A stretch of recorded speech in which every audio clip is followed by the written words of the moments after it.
Hey, everybody, and welcome to the Real Ones Canes podcast. I am laughing because Cam Underwood, who is, if you're watching, is the man next to me with the shiny, bald, sexy head. He's already waving to everybody. He wants everybody to see Cam and that he's awesome. And he is awesome. He's the managing editor of State of the U, and he could not be any better at that job than he already is. He's amazing at stateoftheu.com. Go check it out. All the free possibly want 24/7, 365, and it's free. Cam Underwood, follow him at Underwood Sports on Twitter. I'm Brian the Beast London. Follow me at Miami Radio Beast. Cam, I am sure you are exhausted from the amount of work you have done over the past 48, 72 hours getting ready for what happened yesterday. We are recording this on Thursday, December 4th. Yesterday was National Signing Day. The Miami Hurricanes brought in 30 talented high school players. You covered it all on stateoftheu.com, but let's dig right in. Starting with the offense. Well, you know what? Before we do that, I want to backtrack for a second. Okay. Let's hi, go everybody. Here. Yeah, say hi. Yeah. Let's go here. One, we have to make sure that everyone subscribes and likes and thumbs up and comments so that everyone knows about this great show. And listen, we did a live event the other night after those sham CFP rankings came down. We had a bunch of viewers. Cam, like 4,000 plus people have viewed that stream since. Nice. Between the multiple YouTube channels it's on. So we appreciate you. And we're going to do it again on Sunday, I believe. Somewhere in the noon hour. We'll let people know. And I would not let the kids watch because Cam is liable to throw many bad words out. No, I mean, this is a work-friendly SFW, safe for work thing. So I will, refrain from the foul language. I will save that for stateoftheu.com because I can curse on there all I want to. But yeah, honestly, I don't even know how much more vitriol I have. I told you I've already been checked out on this. I've already accepted. Yeah, but you see, but here's the thing, right? And I know this about you because I'm the same way as right. Like it's our alma mater. So we have this love for the Miami Hurricanes, like every other Canes fan, right? Like deep love for the Canes. And I don't want to say that I'm better than another Canes fan because I went to school there, but it's like a different kind of emotional connection to our alma mater. You went to school there, I went to school there, and when we see our alma mater being wronged, it brings like a different level of emotion, a different kind of emotion than just, hey, I'm a fan, my team got screwed. And I think that's why if we are not in the final rankings that come down Sunday, you'll still find a way to be emotional. You will not be void of emotions.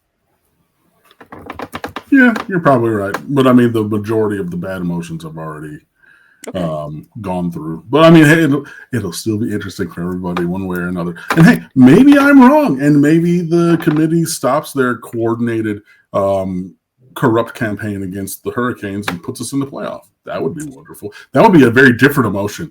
I don't think I'm going to access those positive emotions, but we shall see. I will. I may take my shirt off if that's the case. I may go streaking if we get in. I don't want to like get you too hopeful on that, but I'm just saying. All right, let's talk about recruiting now. Yesterday was signing day, and listen, I readily admit I do not follow recruiting.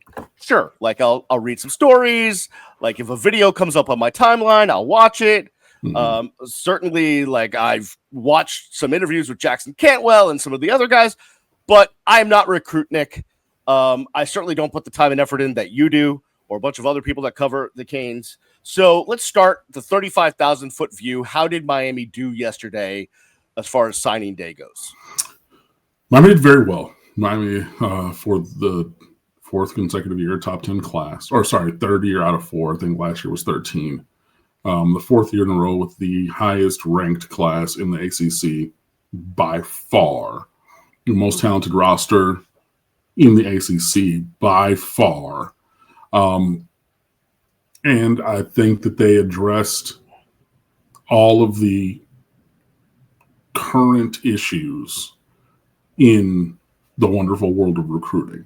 I say current because there's going to be attrition from the roster. There's going to be transfers. So there's going to be, a couple little things that you're going to have to spackle over. It's like, I have all this stuff in the second bedroom of this apartment. When you hang stuff in an apartment, I know you don't own or rent an apartment anymore. No, but trust me, before I've been an apartment guy. Trust me. Right. But you hang your pictures, and you have just like those little, things you got just a little bit of something over. You know what I mean? Not, redoing drywall completely, but just a little couple patches to make sure that everything. Right. That's what Miami's going to have to do in the transfer portal. Now, the thing about it is, one of those things that you're going to have to patch is probably going to be quarterback. So that's more of a DIY renovation thing. But otherwise, I mean, when you look at this this class, it really hits and it does everything that you need it to do. I mean, it's not perfect, so please don't let perfect be the enemy of good, because people love doing that. But you have a quarterback, which is recruiting rule number one. I mean, you add speed, you add size, you add talent, in a variety of factors. You add great potential at a lot of places. I think that there are some more finished products who kind of maybe have a high floor, low ceiling, but there's also the best player in America. You know what I mean? With pretty much unlimited ceiling. Multiple guys at every single position. I've been saying it for years. So even before I took over for Brandon and co-hosting this show, but from the moment that the Maui Noa Okunlola offensive line class signed 3 years ago, I said, cool, start your clock 3 cycles from now. So 2 cycles, really. That next cycle after is when you're going to have to reload. And I think that we're there. We've seen some of the guys transfer out from that class. Francis Maui Noa is about to be a first-round draft pick, so he's gone. So things like that. But you address that with a massive, one of the best, I think the best offensive line class in the country. You get a bunch of talented dudes on the defensive line as well. Really, really great secondary class, which actually includes my favorite player in this entire class over Jackson Cantwell. Spoiler. Even though I love Jackson Cantwell because he's the number one player in the country for, basically the entire cycle until the end. He ends up number 4 in the rankings. But, yeah, you did everything that you needed to do. Now, there's a level that I think we would like to get to sooner than later where we're not 8 to 10 or 8 to 13. Well, I mean, because it's really 10. There's 1 year at 13. But, not in that 8 to 10, but we need to be in that 3 to 5, pushing for number 1 kind of range in terms of talent. With just there's a couple 5 stars at the top of the class that we did not get. And I think that would take it to the next level. All right, I have a couple of questions. Yes, sir. What you just said, which is rankings, right? Mm-hmm. Like, yes, you want to be ranked as high as possible. And yes, I'm sure we missed out on some 5 stars that could have improved our ranking. But behind the scenes, I'm just throwing out a hypothetical. Is Mario and his staff saying, well, we think this class is actually the 4th best class in the country. They're not giving this player enough credit. We think they're better than what they're being rated, that sort of thing. There is a measure of that. Mario, did say, he listed off all of the rankings and everything in his signing day presser yesterday. But then he said, so like there's that from like the exterior, the recruiting services, your on 3s, your 247s, whatever. In the building, they have their own rating scale, and every player that they take needs to in the narrow evaluation of that player. So without regard to anybody else, but this player, basically by his profile and projection, can he help us win conference championships? Can he help us win national championships? Now, some people are going to be conference and not national, and some people like Jackson Cantwell, number 1 player in America, you expect, whatever. But like they have ratings for that. So they think very highly of a lot of people. Obviously in the class. The other thing that's been a bit of a change is really, really centering senior year film and growth in the process. That was my next question. Why is that so important? Because it shows immediate proof of concept of the player and the fact that there's been progression over time. For example, there's a player named Kasani Giles from IMG Academy, who was a 5-star prospect after this current class's sophomore year. So after the 2023 high school football season, right? Or during, Kasani Giles was listed as a 5-star, all the potential, tall, long-armed, secondary player, maybe corner, maybe safety. But this is a guy who should be at that level. Didn't really grow physically, which was projected a little bit. I mean, so he's still 6 foot, but you expected a little bit of growth there, expected growth and development physically in his game as well. That was not present. Kasani Giles, after all these points of evaluation, and the recruiting industry is getting really good at overall evaluations when given time to find their level and right the wrongs. So if you like going with all the evaluative points through the senior year, water finds its level. Kasani Giles is a 3-star recruit at this point. Didn't really grow in anything. We dropped Kasani Giles a minute ago, right? Because the player that we thought he could have been, he did not end up being. And that's okay. There was a guy years ago. This is a real deep cut for recruiting heads. From back when Roger Harriet was at university school, back when, before they changed their logo and their colors, back when they were yellow and green. Oh, yeah. Right? There was a player named Josh Sanguinetti. Same thing. After his freshman year, during sophomore year, 5-star, listed as 6'3" safety, He signed with Indiana a couple of years ago, pre-pandemic. So, like, terrible Indiana, not, this, right, whatever, mirage this is. But he signs and he's listed at 5'10", 163 pounds. I'm like, but y'all were saying that he was 6'2", 195 as a sophomore, and then you really see the size and you see that the performance leveled out. And it's one thing to have that level of performance with the time horizon for growth as a freshman or a sophomore in high school. But then when that levels off and other people continue to develop, that's why senior film matters, because you need to see these guys go out there and do it. If you would have just taken this class based upon who they were as sophomores, now Jackson Cantwell would have been number 1 because he was number 1 then. You know who's not even in this class before we even run down? 4-star tight end Gavin Mueller from outside of Chicago. Yep. He was still exclusively playing basketball back then. And he's one of the best tight end prospects in America. But senior film really shows the work that's been done, the coaching that's happened, because these kids go to these camps all over the spring and the summer before their senior year, and they pick up these tips and tricks, and you want to see them, what have they done in the weight room? How's their body changed a little bit? And are they showing up on the field on Friday nights? Gavin Mueller, I'm just going to give a little bit about Gavin Mueller. He is like 6'5", 245, and does not play great competition.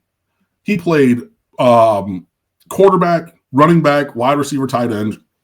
They played him basically as a wildcat. They're running inverted veer and QB read, and he's just creasing it and going for 70 and 80 yards at a clip, right?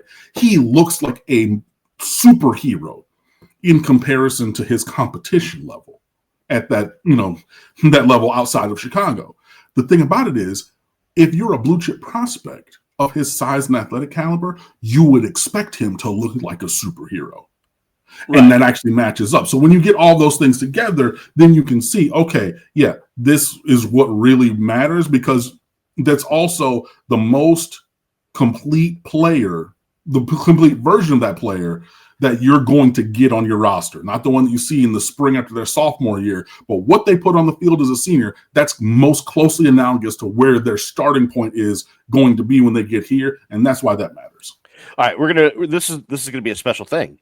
because we're going to do a 3-segment show. We're going to take a break right now. On the other side, we're going to talk about the offense that Miami brought in on National Signing Day, and then we'll talk about the defense. We'll also tell you who is up for postseason awards, who already won postseason awards. All of that and more coming your way on the other side. It's the Real Ones Canes podcast. Hey, we're back here on the Real Ones Canes podcast. That man to my left or right, I'm not sure how it's going to show up on your phone or computer. If you're watching, is Cam Underwood. If you're listening, I promise you, he's next to me on the screen. He's not here with me in my bedroom, but he's next to me. Don't ask me about that one. Cam Underwood is the managing editor of State of the U. You can follow him at Underwood Sports. I am Brian the Beast London. You can follow me at Miami Radio Beast. Cam, let's talk about the signing class. Let's talk about it, starting with the offense and the quarterback. They did bring in one quarterback in this class, outstanding player out of Lakeland, Florida, Jones High School, Darion Coleman. Yeah, Orlando Jones is the high school, already wearing Miami Hurricanes colors, orange and green and white. He's been the quarterback there for several years. He traded off with Taven Jackson after he played somewhere else as freshman, and then he transferred in when Taven Jackson was a senior. That would have been 2 years ago, Coleman's sophomore year, and put up good numbers even rotationally as a sophomore. Then, because they played two Power 4 level quarterbacks, then he was the guy the last 2 years there. A very talented arm. People rave about his arm talent. I don't see it as high as they. People are saying it's like A+ arm talent. I think it's B+, maybe A-. Like, I don't think it's super duper top level. I mean, I'm a Lions fan, bro. Like, we had, Matthew Stafford with one of the greatest arms ever on a human being for a long time. Like, he didn't got that kind of arm. Mario Cristobal did say that with all the arm angle and, kind of stuff, there are shades of Cam Ward to his game. Yeah, I heard that yesterday, and I cringed. Well, he qualified it too. It's not like, oh, I look at him and I see Cam Ward, but like, there is a little bit of runaround to his game. There are the arm angles and the quick release kind of things. So I could see how those favor. My major personal concern, and I know that I am not as high on Darion Coleman as other people are. So take this with a grain of salt. If you want to go over to insert other website here, that has a very close relationship with Balin Trujillo, who is the quarterback coach that has worked with Coleman for 8 years since he was in 4th grade. Obviously they're going to be over the moon in a way that I personally am not. And that's not hating on anybody. We can disagree without being disagreeable. I just have a different personal viewpoint on it. And my major concern is Coleman is small and he's tiny. He is listed at 6'1.5" inches. I don't think that he is 6 feet tall even. He's listed at 165 pounds. He is small and he is thin. And there are concerns with playing a quarterback of that size. You have to overcome your physical stature with athleticism, instinct, and arm talent. I think he has good instincts. I think he has okay arm talent, but not necessarily enough. And like, just structurally, dude, we have to only be in gun because you can't see over the offensive line. Look, and we're going to talk about the offensive line. Like, think of this year's offensive line. The shortest guy is 6'3". And then you got, 6'9", 6'6", 6'3", 6'6", 6'6". Bro, like, middle of the field's gone. But what do you have to do? You have to tweak things. You have to have different splits on your offensive line. You have to run different concepts in the passing game, because it just, with a player of that small stature, there are concerns that manifest themselves in scheme and performance. And for those reasons, I am very trepidatious. I'm not going to say that he's not talented. He was an Elite 11 player, this year. Obviously, he's had like 7,000 yards passing, I want to say, over 4 years. I think he might have been another player who had 8th grade reps at the high school level. So he's been very accomplished, and he was great on the 7-on-7 circuit and, things like that. And I think that he has a measure of talent. I just personally, quarterbacks that small who are not preternaturally athletic, Russell Wilson, Kyler Murray, things Bryce like that. Young? I don't even think that he has the physical talent of Bryce Young, and like all those things that, really, I'm concerned with him being the only quarterback in this class. He is a blue chip player and does have potential, and I could be wrong in everything. Just sharing my viewpoint. So, did you say let's call it 6 foot, even though we know it's a little bit under? Yeah. Did you say 165? Yeah. I mean, he'll put on some weight, but like Russell Wilson's like 215. Yeah, like, he's thick, he's stocky. Right, like even Kyler Murray and Bryce Young, I believe, are both over 200 pounds. Maybe just by a drop of water, but I think they're both listed over 200 pounds. So to be 165, especially if you're mobile and you're running around, like to me, that just screams danger. But the thing is, he's not even that mobile and isn't that much of a runaround player. Like he's very much a pass first kind of a guy where I move around. Okay, but you have to move the launch point for him to be successful. So now we're running schemes that are really a little bit inside the hash to the sideline all the time, because the middle of the field, unless it's the deep, like to the third level, middle of the field, all that's gone because you're not going to hit a shallow crosser, right? You're not going to run stuff there. You're not going to run a spot route right in front of the offensive line. And there were times still Carson Beck was under center, bro. Think about the times that like we ran under center play action. All right. You cannot run that with Darion Coleman. So again, I know that I am being very critical. I am picking nits. That is my thing. He is a blue chip talent. He has had great success on the football field. I personally am just not as excited for Darion Coleman as others. I found a comp. And Canes fans, old school Canes fans, are not going to like this comp. I 50-50 like this comp because even though he devastated Miami fans, he is a masshole like me. Do you know where I'm going with this? One of the arguably the most famous play in college football history, besides the Cal Stanford running through the band. It is one Mr. Doug Flutie. He's bigger than Doug Flutie, but he's thinner. Doug Flutie was 5'10", 180 was his listed playing weight. Yeah, but that's still 15, almost 20 pounds bigger. Well, I'm going to assume that Darion Coleman's going to put on some muscle and weight. One would hope. Okay. Let's move on. Let's get to the running back position. Only one running back, Javian Mallory, West Boca. What's up with Javian Mallory? Javian Mallory is about 6 foot 210. He led West Boca to their first ever state championship as a junior in high school. This is a kid who's one cut and go.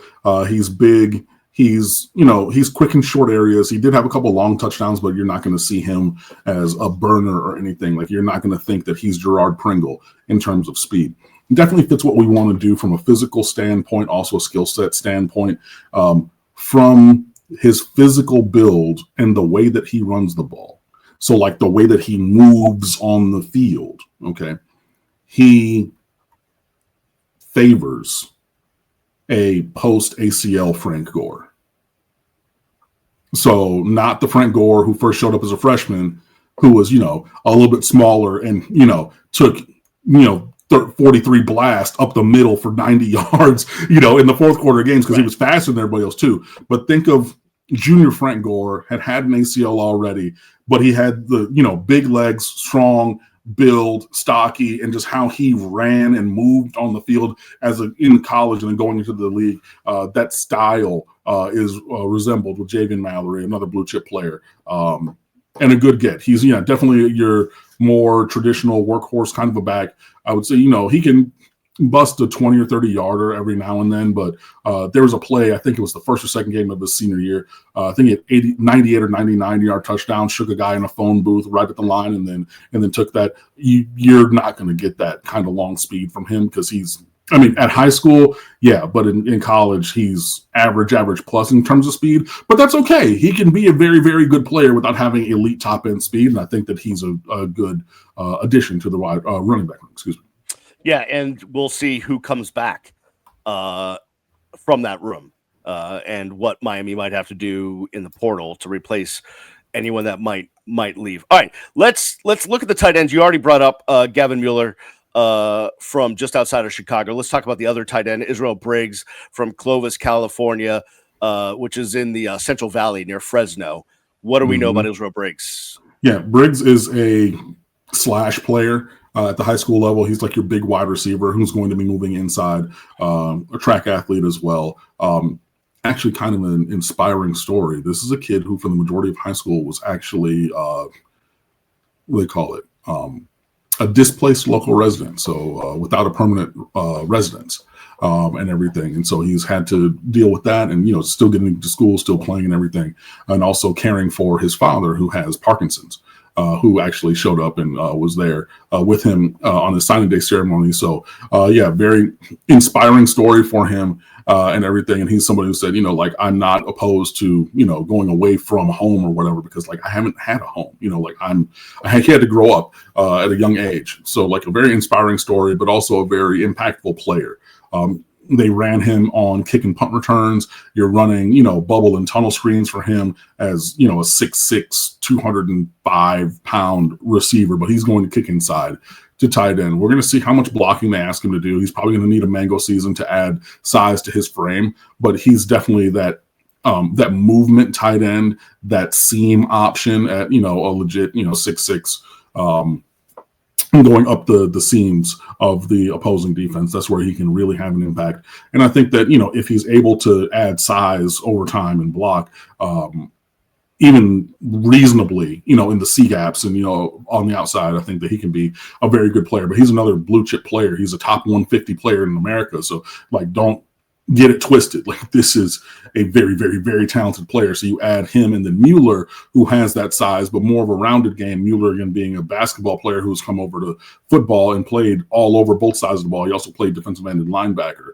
for his team as well and loves contact. So between those two and then last year's tight end signees, Brock Schott and Luka Gilbert, and a bit of resurgence from Elijah Lofton, I will have to give credit where it's due.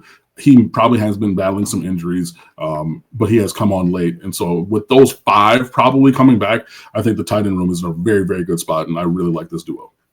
All right. The one thing I love when looking at recruiting is tall wide receivers. You give me 6'5" at a wide receiver, I get giddy. And Miami's got at least a couple of them in this class of 4 wide receivers. They did a pretty good job there.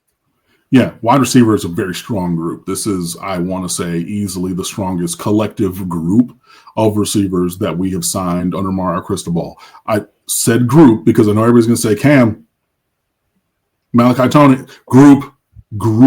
Although the year before with Upshaw, Moore, and Malachi Tony ain't nothing to shake a stick at. But yeah, I like this group, especially because there's an extra player as opposed to last year's. And I'm not discounting last year's, but that's how strongly I think about this year. At the number 1 receiver in this class, Samorian Wingo from St. Augustine. This is a kid who was skyrocketed as a senior up into the top 100 players in the country. 6'2", 180. He can play outside. He can play inside. He'd be your number 1 receiver, like the X receiver, like on the left-hand side of the formation. Set it, forget it. This is a kid who hustles. He works hard. He blocks. He runs routes to all levels of the route tree. He scored more touchdowns as a senior, which was kind of a little bit of a concern going forward because he had touchdowns, but maybe not as many as you would think for a blue chip player. Started to really address that. Sky is the limit with Samorian Wingo. Wanted to be a Hurricane, worked on his game, dominated as a senior. So even a blue chip player, that blue chip got more bluer with what he did on the field. So it's not just the bottom of the class, those guys who come into the field of view a little bit. He was already on the radar, and then he skyrocketed even higher. So that's one of them. St. Augustine, if I didn't say, you have from Ohio, you go and get a former Iowa State commit, Milan Paris, Parris, from Walsh Jesuit. Yep. That's your 6'6", 215-pound receiver. Size, speed, combo, runs a variety of routes, had some kick return, punt return touchdowns as well, natural pass catcher and everything. Sky's the limit. And yeah, this is a guy who was committed to Iowa State. They basically were saying Jaden Higgins starred here at Iowa State for 3 years. He went to the NFL. You're 2 inches taller and 10 pounds heavier. Come here and do that and do the same thing. But then when he continued to really dominate, Miami got involved there and got him to flip up off of that commitment. And that's a very, very good get. So that's another top 200 blue chip player at wide receiver. We have Vance Spafford from Mission Viejo, one of the fastest players in America, sub 4.5 laser time. Broke all the records as a sophomore for Mission Viejo, like one of the legacy programs in Southern California from Orange County. Battle a mid-tier injury as a junior, a minor injury as a senior that he's already recovered from, that did rob him of some games as a junior and senior. But this is not like a Robert Burns situation where he had a breakout sophomore year and then never played again before signing at Miami. This is a kid who can play outside and inside. He's about 5'11", but he's not short or any, like, he's not short. He's not tiny. But 5'11", 180 at receiver, you might be able to put a couple pounds on him, but you want to have that speed. So when you talk about getting Malachi Tony last year and then getting Vance Spafford this year, all of them put together, that's, who can play outside and in, really a good get. This is another guy with explosive game-breaking ability in the return games as well, because when you have that kind of speed, I think it's like sub 10.5 in the 100-meter dash. That's for real speed. So you have that. The fourth and final wide receiver, as Mario Cristobal called him at his presser yesterday, Big Tyron Evans, 6'4", 205 from Cornelius, North Carolina. This is a kid who averaged over 27 yards a catch as a junior, continued that level of performance dropped a little bit because he's another guy who had a couple minor injuries as a senior, but still more than 14 yards a catch, I want to say, but a big, well-rounded body and a well-rounded skill set for the receiver room. So then you have Wingo, Paris, Spafford, and Evans, at wide receiver. That's a very, very, very good group. And again, they go 5'11", 6'2", 6'4", 6'6". I'll take it. Yeah, no, I got giddy when I saw the measurables. Last but not least, on the offense, the offensive line led by Jackson Cantwell, the number one player in the country in my mind, from Nixa, Missouri. But they brought in literally more than an entire offensive line. I think there's 6 or 7 of them. 6, yeah. So 6 offensive linemen. There's a stud after stud after stud. Pretty much, man. Yeah, this is a great job. I mean, you expected a Mario Cristobal team not to recruit offensive linemen. And again, if you've been reading State of the U and watching other podcasts before I've been on here as the co-host, I've been saying for years, this was a target year to replace the top-end talent. And you start with a player who was the number one player in America for 9/10 of this cycle from when they first were ranked as sophomores. Jackson Cantwell, 6'8", 325 from Nixa, Missouri. Fun fact, that is the town that Jason Bourne, the character, is from. In the books and the movies, David Webb is from Nixa, Missouri, random Southwest Missouri. And it was just like, when I first saw it, I was like, wait, oh my God, I know that town. So yeah, that's fun fact for you. Another fun fact, best player in America. He was a centimeter away from breaking the all-time record for longest shot put throw from a high schooler ever. Son of a pair of shot put Olympians. He's actually like the Gatorade track athlete of the year in Missouri for his prowess at discus and shot put. He's giving up track to focus on football. Which, I mean, when I told you that he's a centimeter away from breaking an all-time high school throwing record and giving that up to focus on football, that's the elite level of this guy's talent pretty much everywhere. He had more than 400 pancakes in his high school career. Those are the blocks, not the food. And the sky's the limit. Like I said, he was the number one player in America for 9/10 of the cycle. He ends up number 4 on the composite rankings at the end of this cycle. He's a day one starter. He is, you do not pay what you had to pay to get this guy and not play him. Like Mario Cristobal got Penei Sewell, started him day one at Oregon. Got Francis Mauigoa, started him day one here. I don't know what it would take for him not to start as a true freshman. He is 3 years in the first round draft pick waiting to happen. Has all the physical tools that you could ever need. It'll be interesting to see where he lands with his specific position, whether that's left tackle, whether that's right tackle. There are people talking about potentially playing him at guard as a freshman and then kicking him outside. he's going to dominate wherever he plays. But yeah, no, this is the cream of the crop. People were talking about Miami didn't make a splash on signing day because there were no 5-star flips. There was no, oh my God, breaking news on ESPN and CBS Sports and Rivals YouTube. There was none of that. But that also is a credit to this staff that you got the number one player in America committed to you in July, set it and forget it, and there was no drama, no other visits, no other anything all the way through. This is a massive, massive get. I cannot overstate it, how huge, not only as a player, but like the magnitude of getting him on this roster and having a smooth recruiting ride all the way along. So you got to go check out that notebook. Jackson Cantwell himself quoted my tweet of the notebook and said it was the most comprehensive evaluation he's ever seen of himself. And if anybody ever wanted to see what he's all about, to go see that. That was some of the highest praise I've ever gotten for this blogging passion project that I do on the side.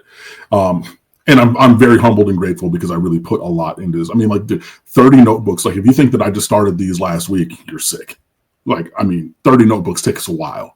And I do an individual one for every single player for the last 14 years that we've signed, with one exception, because I heard from 2 people who work for recruiting websites and 2 people who work for the program that we were not going to sign this kid. And then the kid signed a couple of years ago. And I hit them all back and I said, God darn it, there's only one player I haven't signed, done a thing for, but whatever. That's beside the point. Back to the offensive line. If one 6'8" tackle wasn't good enough for you, Brian, we have another one named Ben Congdon from Ohio. Tuscarawas Valley is the high school, a championship wrestler. He's a guy who skyrocketed after his junior year of performance on the mat and on the field. Miami got him down here, sold him the dream of coaching and development, sold his family on the academics and the scheme and cultural fit, and again, set it and forget it. This is a kid, again, he's 6'8". He's probably only 295 because he was cutting a little bit of weight to wrestle. This is a kid who's going to easily be 320 and has size, length, quick feet, and all different kinds of things that you want to need. He's more polished as a run blocker than pass protector at this point is Ben Congdon. So I don't expect him to play as a freshman, but I think that he's going to have a big role on this offense down the line and fully expect him to start in his career here. There's another player who could play tackle, but is probably going to kick inside the guard. Meet Joel Irvin from Fort Myers, Florida. He's pretty much a one-to-one analog for Anez Cooper, except for more built like Cooper now and not the 425-pound Anez Cooper who had to lose 70 pounds as a freshman to see the field. 6'6", 330, plays left tackle in high school. He plays some right tackle, but I could see him going inside the guard. In my perfect world, and what I think this coaching staff desires is that you're going to have Jackson Cantwell playing next to Joel Irvin for the next 3 to 4 years, just like Anez Cooper next to CC Maui Noah. Set it and forget it. He has elite talent, another blue chip guy.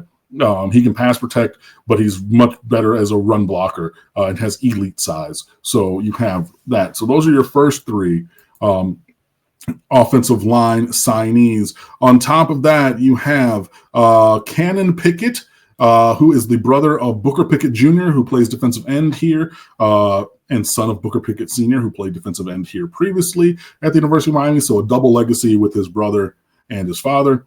Cousin of DJ Pickett, who made the choice to go to LSU instead of coming here, and nephew of Ryan Pickett, who played for the people in the state south of Michigan, and then was a first-round draft pick for the Rams back in the 90s, back in 99, excuse me.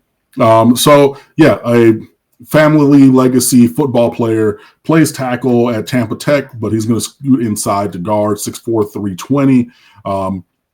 Probably a little bit further away from the field than like a Joel Irvin, but very, very quality guard prospect as the number 4 lineman in this class. Like if Cannon Pickett is like the number 4 lineman in your class, you're doing a really bang-up job in recruiting, man. Like, this is a kid who's 3-star, borderline 4-star, but like I think he has very solid potential. To be to the bottom half of an offensive line class, that really speaks to the breadth and depth of this class. Quickly to round things out, we have Reese Woodrow, R-H-Y-S, Reese, from Orlando Boone High School. That's a school that Miami rarely gets players from. Yeah, for sure. Like, I've seen Jones and Evans, but Boone, I was like, Boone? Like, what? But yeah, 6'4", 310. He also played some tackle, but mainly played guard in high school. He's going to play guard here, 6'4", 310. Maybe you take one of the guards and try them at center because, I mean, there's 5 positions up and down the line and everything. But, yeah, he's another mean, ornery SOB in the run game. Like, yeah, you see guys get up, dust themselves off if they're getting planted by him on the field wanting to fight. And I like my offensive lineman burly and ornery. And Reese Woodrow is definitely that. That's 5, 6th, and finally, but again, a guy that you would like to have in any offensive line recruiting class, J.J. Sparks from Jacksonville Bulls, another school where Miami has had intermittent recruiting success. Another interior offensive lineman, 6'3", 300 pounds, is probably going to land at guard, if not guard, if not center. More of a run blocker than a pass blocker, but obviously all of them have skills in pass protection, but those will grow and develop over time. And yeah, a 6-man group with, I mean, just really, really, really incredible talent. So yeah, for my money, it's the best offensive line class in America, led by the best player in America, Jackson Cantwell, Ben Congdon, Joel Irvin, Cannon Pickett, Reese Woodrow, and J.J. Sparks, your offensive line class. In this class for the University of Miami, restocking that room on its own. And if you have any attrition, which you probably will from other guys in front of them, you've already covered that because you got 6 dudes. And even if you want to say, hey, I thought you said everybody needed to be able to help Miami win a championship of some kind of level, but there's 3 3-stars in this class and whatever. You know, if you really have a problem with it, you probably recruit over them in 2027 and have them seek shelter elsewhere. I don't think that they're substandard players. I don't think there's anything like that. Just addressing any concerns that people might have been hearing as they were going through. And those are your offensive signees from top to bottom. Whoo, buddy. Questions, comments, concerns, Brian? No, I'm going to let you catch your breath. We're going to take a break on the other side. We're going to get through the defense, hopefully in a quicker manner, and also tell you about some awards and talk about stateoftheu.com. That more on the other side. You're listening and watching the Real Ones Canes podcast. Back here, segment 3, Real Ones Canes podcast. I'm the Beast, Brian London. Follow me on Twitter at Miami Radio Beast. He's Cam Underwood, managing editor, State of the U. Follow him at Underwood Sports. Stateoftheu.com, Cam, it is the best place to find your Miami Hurricanes coverage, open 24/7, 365, and it's free. And the amount of stuff that you guys have put up in the last couple of days, especially all of your 30 recruiting pieces on every single guy. If you want to know about anyone we're talking about, go read stateoftheu.com. Plus, there's all sorts of articles now up there, Cam, stateoftheu.com. We got postseason awards, all sorts of stuff going on at State of the U. Yeah, man. Yeah. So that's the website. Craig T. Smith, he doesn't know if he wants prayer or pettiness to rule how this weekend goes. What does that mean? Go click on the website. This is Ruben Bain, award number 1, ACC Defensive Player of the Year, the single best defender in the conference, and we knew that, and now you have that confirmed. Another award or awards, Malachi Toney, ACC Rookie of the Year, and Offensive Rookie of the Year. So overall Rookie of the Year and the Rookie on Offense. Both of those were awarded to Mr. Toney. So yeah, just continuing to be, the elite player that he is. This right here on the left, I don't know if I can highlight it, that is your story stream with all of our recruiting content in one great place. So I did a running diary of when guys signed on signing day, all 30 notebooks, and I'm writing some other stuff with the recruiting commentary. It'll all go in there. So please go check that out.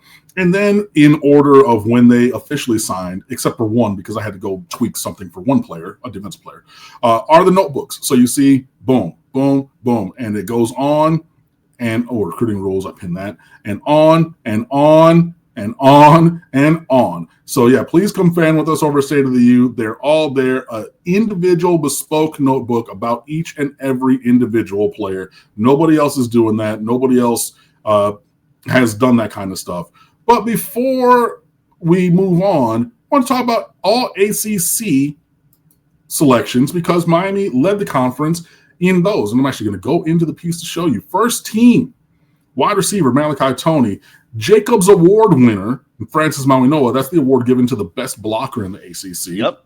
Thank you. Ruben Bain Jr. and Akeem Mesidor. So the bookend 3 and 4 defensive ends, first team All-ACC. Second team All-ACC, Malachi Toney as the all-purpose player. So take away the receiver and put the slash player, and he made second team All-ACC as one dude. How'd he do it? He's incredible. Who knew? Anez Cooper, Ahmad Moten Sr., Keontae Scott, and Jacoby Thomas, all second team. I think Keontae Scott got robbed the first team because they go with only 2 cornerbacks, not like 2 and a nickel. But he was the number 4 cornerback by raw votes. And Jacoby Thomas, I think, could have been first team, but whatever. Third team All-ACC, Carson Beck, Mark Fletcher Jr., Markel Bell, James Brockermeyer, and Wesley Sainth. And honorable mentions, David Blade Jr., Mohamed Toure, Damari Brown, who I think was really underrated this season. He played a really strong year. Zach Poyser, also underrated, and Keelan Marion. So all of those, congratulations to all of those players, and twice to Malachi Toney for making both first and second team All-ACC, your Miami Hurricane ACC Award winners and all-conference players. Amazing, amazing stuff. You talked about the defense as related to Ruben Bain and Akeem Mesidor and those guys. Let's talk about the defenders that are coming in. Let's start with the defensive line. I believe there's 700 that were recruited and signed, maybe 800. I'm not sure. I'm pretty sure they don't have enough space in the building for the amount of defensive linemen that they signed. Is it 8 that they signed? It's 7 because one guy is actually going to play linebacker, but yeah. Okay, fine. Okay, 7 with an extra, possibly a linebacker. Holy heck. Yeah, holy heck indeed. Really, really good players. You have Ashari Bam Charles from Venice, one of the most athletic pass rushers in the state. He had a bunch of sacks in his career, led the state in sacks last year, was second in sacks this year, 6'2", 230, very quick off the edge, and a solid wingspan, slightly smaller height-wise than you would like, but not, the smallest guy in the world. So, yeah, he's a very, very talented player. Opposite him, DeAnthony Lafayette from Orlando Lake Nona. He was your sack leader in the state of Florida this year with 17.5. Former LSU commit, 6'1", 230, but has a long wingspan. Really impressed Jason Taylor. He's another player, kind of like Darian Coleman, that I have concerns about a small player at that size. But if Jason Taylor is showing up and watching all of his stuff and saying, okay, this guy can play for me, he can play for me also. So those are your defensive ends in this class. Your defensive tackles, there are 5 of them, starting with Keyshawn Stansel from Clayton, North Carolina. He is a blue chip player, 4-star player, 6'3", 270, former Clemson commit who Miami flipped, an All-American type player. This is a guy who you should have really high expectations for. He should be a foundational player to the defensive line moving forward. He just maybe needs a little bit of development. But, look, Dante Simpson played as a true freshman. We saw what's going on with Ahmad Moten Sr., where he's already up to second team All-American, or second team All-Conference. You should be expecting those kind of things. Keyshawn Stansel, the sky's the limit for him. Also a defensive tackle, Logan Nagel from Wayne, New Jersey, 2-time state champ. Up there, he's a big body, 6'5", 280, former Pitt commit who we flipped a couple weeks before we played Pittsburgh. So thanks, Pat Narduzzi. Anyways, moving on. Isaac Chukwura from Bear, Delaware, your multiple-time Delaware Player of the Year, offensive line and defensive line, all-region Player of the Year, district. He just basically won every single award. I know that Delaware is a small state, but Isaac Chukwura was previously committed to Penn State and decommitted from them after they fired James Franklin. And then Miami was like, let's get that. And when you go into his notebook, there's several tweets that I embedded in there, which just categorize all of his awards that he's won recently, even awards that were awarded on Tuesday night. But since I was going and dotting my I's and crossing my T's, I saw that, put that in, and boom. So Chukwura is another guy along the defensive line and defensive tackle in this class. Also, we have Tyson Bacon from Hoover, Alabama. A little bit of an injury as a senior, but this is a guy with good potential on the inside there, 6'3", about 265, so you love that. And then last but not least, Frederick Saintius from Naples. He's a a recent Haitian immigrant. So he's only been here in America for 2.5, 3 years. Three-sport athlete, basketball, track, and football. Speaks 4 languages, Mario Cristobal said at his presser yesterday. So he said there's going to be somebody in the locker room that he can habla español with now moving forward and everything. But this is a big-bodied kid whose best football is in front of him. And you can see how he developed from a junior to a senior in his first 2 years playing football. But he's about 6'4.5", 6'5", 270 right now. More of a developmental guy. He's going to take a little bit to, tap into his athletic potential. But this is a guy, who has been a, lifelong athlete, just not playing American football until his family migrated to South Florida or Southwest Florida and everything. So, big bodies, great potential across the board. So those 5 dudes, defensive tackle, those 2 dudes at defensive end, Bob's your uncle. Yeah, there's a lot of them. Wow, just a fleet of defensive linemen. Let's move to we actually recruited linebackers. Mm-hmm. Like we actually got linebackers, including a kind of a surprise, but like a last minute linebacker. And that's amazing because we need that. Mm-hmm. We do. And so we got 3 linebackers in this class that Miami are very excited about. Off-ball linebackers, like second-level linebackers. Let me see. Where do we start? Jordan Campbell from Miami Northwestern. This is a kid who was an All-American linebacker for Carroll City as a junior. He played at Hialeah American before that. He's actually played for 5 different schools over the last 5 years, but I digress. He's listed as an edge rusher because he went to Miami Northwestern and he played the same position as former Miami Hurricane and Miami Northwestern player. Remember Samuel Brooks years ago where he was an off-ball linebacker, but then, junior and senior year, they just said, hey, go get the ball. Northwestern loves doing that, and they've used Jordan Campbell in that regard. But Miami is going to play him at off-ball linebacker, which is, again, where he was an All-American for his performance at Hialeah American High School and then Carroll City. He's the player that I had to go back and just put a note and took a couple seconds to edit in view of him as an off-ball linebacker as opposed to edge rusher, because having watched his senior year film and then talked to a couple of people, I was like, okay, like, is this going to be a Sam Brooks thing? Like we're bringing him in to play edge or bringing him to play linebacker? He was the first player, Jordan Campbell, to commit to this class as a sophomore. So way back in these, I think it was like February of 2023 is when this kid committed to the University of Miami and stuck with us the whole entire time. And he played off-ball linebacker then, and he's going to start at least playing off-ball linebacker when he gets here. Linebacker number 2. Justin Edwards from Orlando Edgewater. So we have Jones, Boone, and Edgewater all from Orlando representing this recruiting class. This is a guy who was formerly committed to Rutgers, but really popped in a camp on campus in the spring. Miami fell in love with him, flipped him. Very athletic guy, 6'1", 208, 210. So yeah, there's that. The last and final linebacker completed his flip, but we had a very good idea. He took an official visit starting on Saturday when Miami was playing Pittsburgh, and then continued that official visit when they came back and everything. Karsten Bush from Louisville, Kentucky, from St. Xavier High School, was committed to Louisville. Miami loved him, offered him this fall. Corey Heatherman really loves this guy as a middle linebacker prospect, and he decommitted from the hometown Louisville Cardinals last Tuesday. And then all of a sudden it's like, okay, I'm going to take a visit to Miami.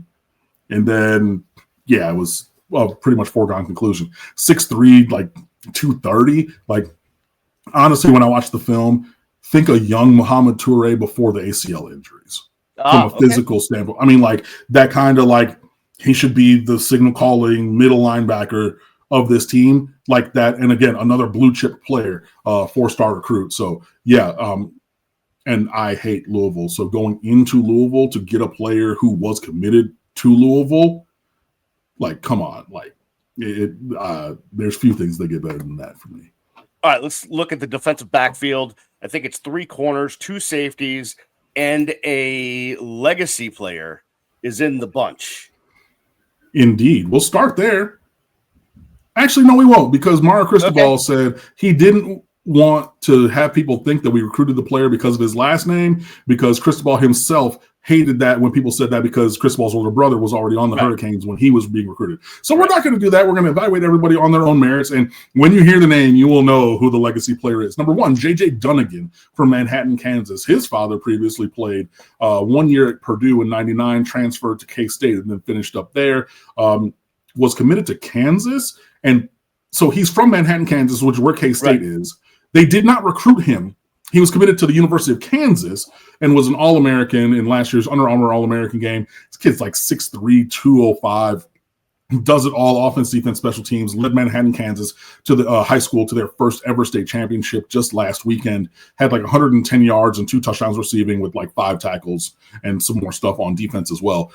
This, in case you were wondering, way back at the beginning of the show, wait, Cam likes a player in this class more than Jackson Cantwell? J.J. Dunnigan from Manhattan, Kansas.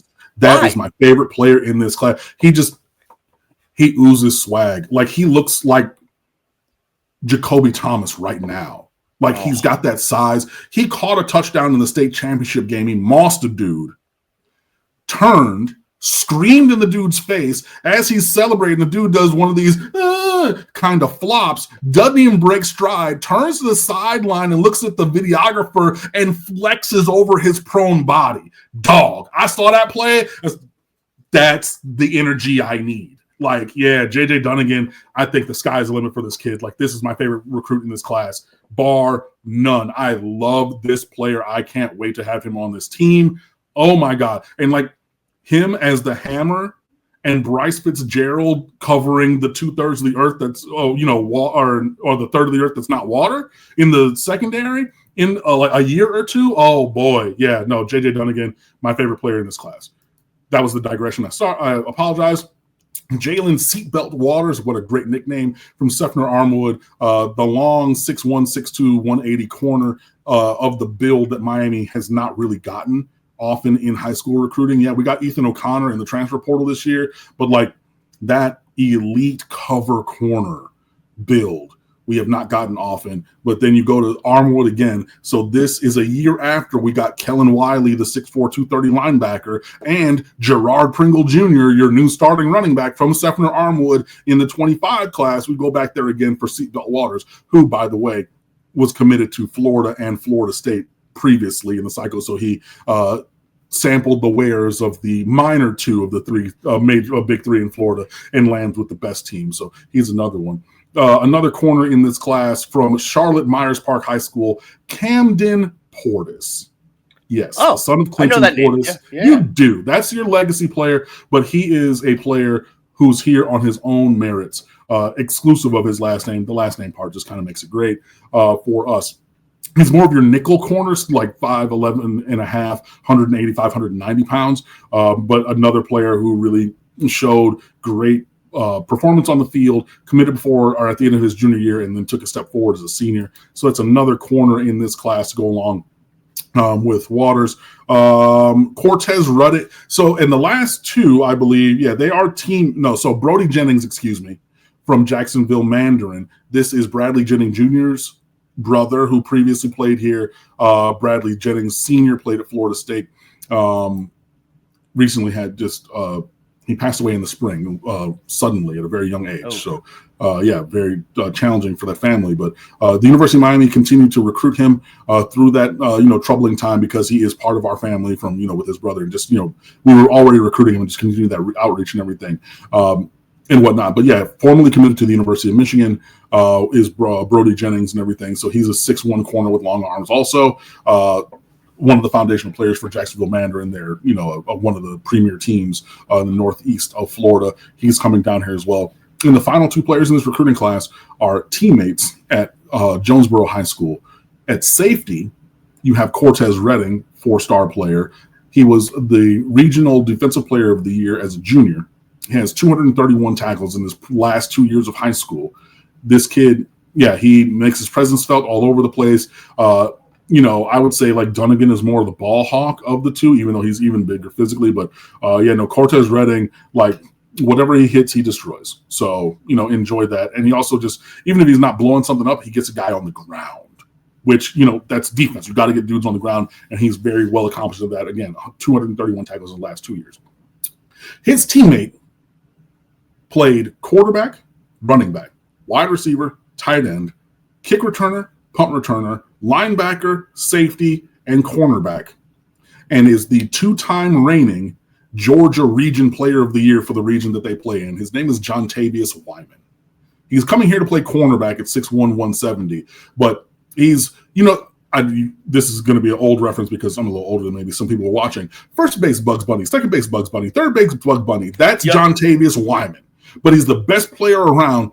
They were in Region 3 of 6A as a sophomore in high school, a sophomore regional player of the year. They reclassified, they redistricted things. It's Region 3 of 4A as juniors last year. Don't care. I'm still that guy, region player of the year again, and I'm probably going to win it for the 3rd straight year this year. Like, this kid, when I looked at it, I was like, yo, what? Like, it's crazy. His offensive highlights are incredible. His defensive highlights are there in the same secondary as Jontavius Wyman, as Cortez Redding, formerly committed to the University of Georgia, one or both of those players from Jonesboro and coming down here. So, yeah, just an elite group in the secondary as well.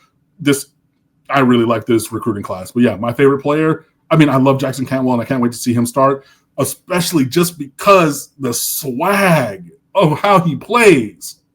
James Dunnigan Jr., J.J. Dunnigan, that's my dude. The end. No one could wrap up 30 players like that, Cam. No one could do it. Hey, if you want more on all the recruits, go to stateoftheu.com. Cam has put in a tireless amount of work, so go check it all out. Hey, join us on Sunday. We'll let you know. Follow us on Twitter, either at Underwood Sports or Miami Radio Beast or Real One Canes for the show. And we'll let you know what we're doing on Sunday, but I think we're doing a live show, and we will react live to the college football rankings, the final release. So we will do that. Hey, everyone, thank you for watching. Thank you for listening. Please subscribe, please share, please comment, do all that stuff.